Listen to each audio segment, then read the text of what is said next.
3 jours pour mieux cerner le jeu pathologique et la cyberdépendance. Une formation réunie à Besançon jusqu'à demain soir.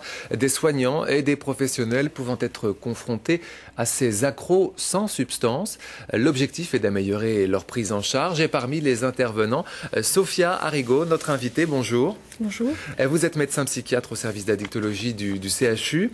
Avant de voir comment nos voisins suisses abordent ce phénomène, expliquez-nous ce qui caractérise ces nouvelles addictions.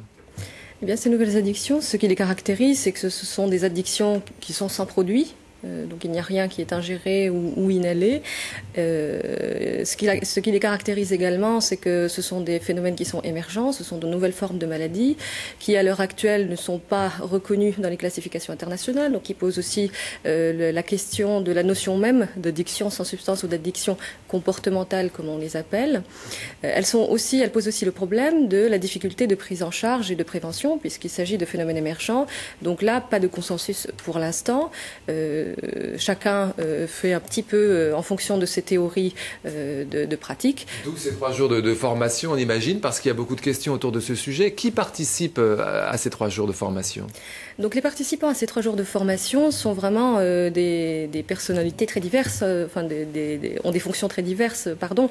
Donc il y a des médecins, des infirmiers, des psychologues, des éducateurs spécialisés. Il y a aussi des membres aussi de la Mutualité française. On a travaillé en collaboration avec la ville de Besançon, Réseau 25 et le groupement roman d'études sur les addictions. Et l'objectif, c'est quand on est confronté à quelqu'un qui est sujet à ces addictions, de mieux pouvoir comprendre ce qui arrive. Tout à fait. D'une part, mieux comprendre ce qui arrive, aussi rassurer les familles qui sont souvent alarmées par rapport à la cyberdépendance notamment les jeux vidéo, pouvoir aussi les informer, pouvoir répondre à une demande de soins et pouvoir mener éventuellement des actions de prévention. Alors restez avec nous Sophia Arrigo, nous partons en Suisse pour nous intéresser plus particulièrement à ce qu'on appelle là-bas la dépendance aux écrans. C'est un dossier d'Aline Bilinski et Jean-Marie Bavrel.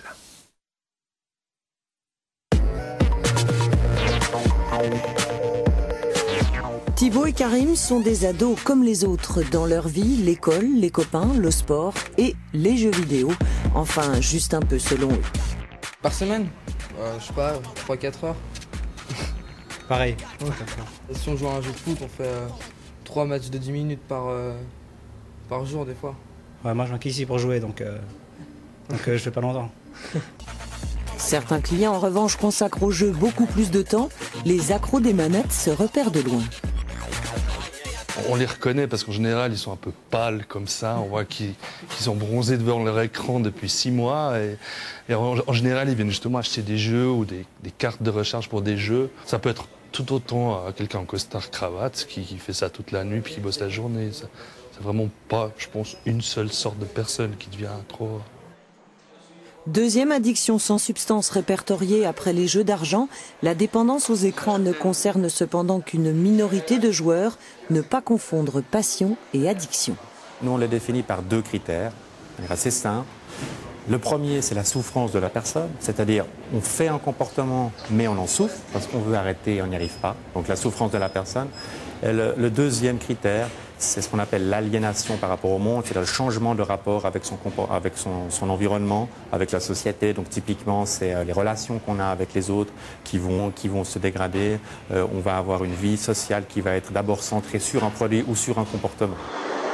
Identifier, l'addiction au jeu se soigne. À la Fondation Phoenix de Genève, sur la centaine d'adolescents suivis chaque année, un tiers souffre de cette pathologie. Ici, c'est toute la famille qui est prise en charge. Face aux écrans, l'abstinence est exclue. L'idée n'est pas tant de faire un travail de limitation de l'ordinateur en tant que tel ou de l'écran en tant que tel. Donc c'est pour ça que ce n'est pas uniquement une question d'heure, mais c'est aussi une question d'enrichir la vie du jeune avec sa famille, avec d'autres formes d'activité. Et donc c'est vraiment un travail de diversification des points d'intérêt là où les fenêtres sont réduites sur une activité tout à fait unique. Dans leurs tâches, les thérapeutes sont aidés par l'association Swiss Gamer Network, 4000 adhérents. Si elle organise des tournois, la structure fait aussi de la prévention.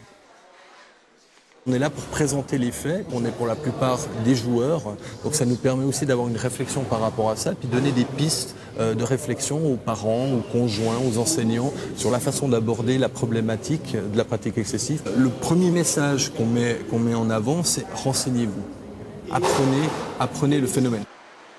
Difficile de connaître aujourd'hui le nombre d'accros aux écrans. Seule certitude, c'est une pathologie en augmentation constante. Sophie Arrigo, la Suisse a une longueur d'avance sur ces questions-là? Tout à fait. La Suisse a une longueur d'avance, que ce soit en termes de prise en charge ou en termes de prévention. Donc, ils ont déjà élaboré des programmes qui sont très, très aboutis et desquels nous souhaitons nous inspirer. C'est pour ça qu'on organise les journées de formation, notamment avec le GREA. D'accord. Et vous allez ensuite vous déplacer là-bas? Oui, moi personnellement, je vais travailler effectivement avec une équipe suisse sur ces problématiques-là. Aline Bilinski dit à la fin de son reportage que cette dépendance, il y a de plus en plus de cas. Est-ce que vous les voyez arriver réellement en consultation, ces personnes? Donc la consultation CHU de Besançon sur ces problématiques-là plus spécifiquement a commencé il y a 1 an et demi, 2 ans. Et on voit essentiellement des demandes d'information de la part des parents qui sont vraiment inquiets par rapport à la consommation, que ce soit de l'ordinateur ou des jeux vidéo de la part de leurs enfants. Et des demandes de soins à proprement parler, ces sujets-là sont en général un peu dans le déni aussi. Donc on ne les voit pas encore de manière en tout cas importante. Ça commence à venir, mais il faut qu'on se prépare en tout cas à répondre à cette demande de prise en charge. Et en France, et notamment à Besançon, des recherches en cours sur ces questions? Tout à fait. Donc à l'heure actuelle, on manque de données épidémiologiques, on manque de données sur les facteurs de vulnérabilité, on manque de données sur qui sont les joueurs de jeux vidéo français.